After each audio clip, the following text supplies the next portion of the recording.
BJP ప్రభుత్వం అనుసరిస్తున్న మొండి వైఖరికి నిరసనగా ఇటీవల నీట్ ఎగ్జామ్ నిర్వహించిన కేంద్రం, శాతగాని కేంద్ర ప్రభుత్వం దేశంలో 30 కోట్ల యువకుల ఆశల మీద నీళ్లు చల్లింది.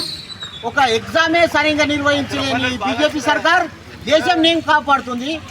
ఏదైతే నీట్ పత్రికల లీకేజీని బయటపెట్టి దోషులను శిక్షించాలని యువకులంతా ఏకమై వాళ్ళ ఆక్రోశం తెలియజేస్తే వారి యొక్క డిమాండ్లు పట్టించుకోక ఆ యువకులను ధర్మేంద్ర ప్రధాన్ అనే ఒక మంత్రివర్యులు వాళ్ళను వీళ్ళంతా జల్ల పురుగులు, కాక్రోచ్ అనే ఒక వ్యంగ్యంగా మాట్లాడిన మాట ఈరోజు భారతదేశంలో కాదు ప్రపంచవ్యాప్తంగా యువకులు, నిరుద్యోగులంతా వాళ్ళ మాటను వాళ్ళకే తిరిగి కొట్టేట్టు కాక్రోచ్ జనతా పార్టీ అనే ఒక ఆన్లైన్ ద్వారా రిజిస్టర్ చేసుకుంటే 1000 మంది యువకులు ఫాలోవర్స్ అయిన సందర్భము ఈ దేశంలో, ఈ ప్రపంచంలోకి అందరూ తెలుసు.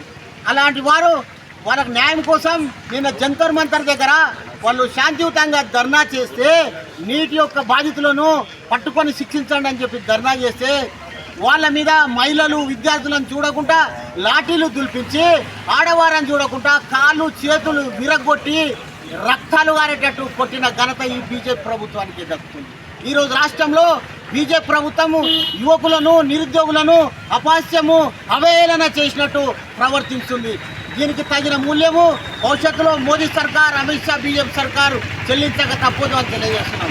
ముఖ్యంగా దేశంలో ఈరోజు 2014-2015లో భారతదేశం కాంగ్రెస్ ప్రభుత్వం పాలించినప్పుడు కేవలం 64,000 కోట్లు అప్పు ఉండగా ఈరోజు 12 సంవత్సరాల పాలనలో మరి బీజేపీ ప్రభుత్వం చేసిన అప్పులు ఏంటంటే 200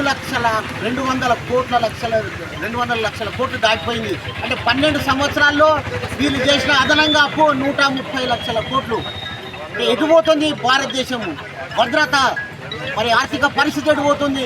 ఈరోజు సామాన్యుడు ఒక మందు సంచి కొనాలంటే 2000 పైచిలుకులు మరి అడుగు సంచి దాటిపోయింది. ఈరోజు పెట్రోల్, డీజిల్ ధరలు విపరీతంగా ఆకాశాన్ని అంటున్నాయి. ఇవి కంట్రోల్ చేయలేని మోదీ, అమిత్ షా సర్కారు కేవలము వాళ్ళ నమ్మకస్తులు, వాళ్ళ యొక్క బిజినెస్ పాఠదారులైన అమిత్ షా, అంబానీ, మరి ఆదిత్య అంబానీల గాళ్లకు 1000 కోట్లు మాఫీ చేస్తారు. మరి సామాన్య రైతుల ఎరువుల బస్తాల విషయంలో, పెట్రోల్ విషయంలో వాళ్ళు పట్టించుకోరు. మరి ఈ విధంగా మొండి వైఖరి అనుభవిస్తూ కేవలం కులం ప్రాతిపదికన బీజేపీ ప్రభుత్వము ఈరోజు దేశంలో మరి పార్టీని నడిపిస్తూ ఉన్నది.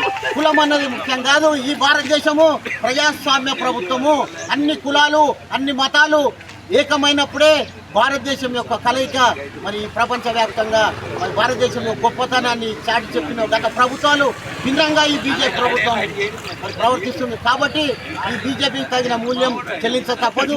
ఇది ఈ జంతర్ మంతర్ యొక్క ధర్నా విద్యార్థులను లాఠీ చార్జ్ చేసిన విషయం తెలుసుకొని మన ప్రియతమ నాయకుడు ఎల్ఓపి రాహుల్ గాంధీ గారు మరి స్వేచ్ఛగా, స్వచ్ఛందంగా మోదీ గారి ఇంటి ముంగట క్రమశిక్షణతో నిరసన తెలపడానికి రాత్రి నేను వెళితే మరి అక్కడ నిర్బంధించి ఒక మహిళా ఎంపీ అని చూడకుండా ప్రియాంక గాంధీ, రాహుల్ గాంధీ గారిని మరి లాఠీ చార్జ్ చేసి ముక్కులకెళ్ళి రక్తం వచ్చే విధంగా మరి ఈడ్చుకెళ్ళి మరి అరెస్ట్ చేసి పోలీస్ స్టేషన్లో కూర్చోబెట్టే ఘనత ఈ బీజేపీ ప్రభుత్వానికి దక్కుతుంది. ఇదేనా ఒక అపోజిషన్ లీడర్కి ఇచ్చే గౌరవము?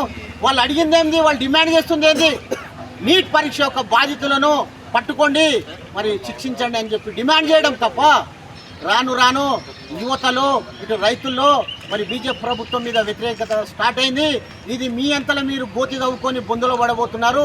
ఇలాంటి కార్యక్రమాలు ఇప్పటికైనా విస్మరించి దేశ ప్రజల యొక్క అభివృద్ధి కోసము, పేద ప్రజల యొక్క ఆకాంక్షను నెరవేర్చే విధంగా పనిచేయాలని చెప్పి ఈ రాహుల్ గాంధీ యొక్క అరెస్టును మేము మండల కాంగ్రెస్ పార్టీ తరఫున అందరం తీవ్రంగా ఖండిస్తున్నాము. జై కాంగ్రెస్, జై కాంగ్రెస్, జై కాంగ్రెస్.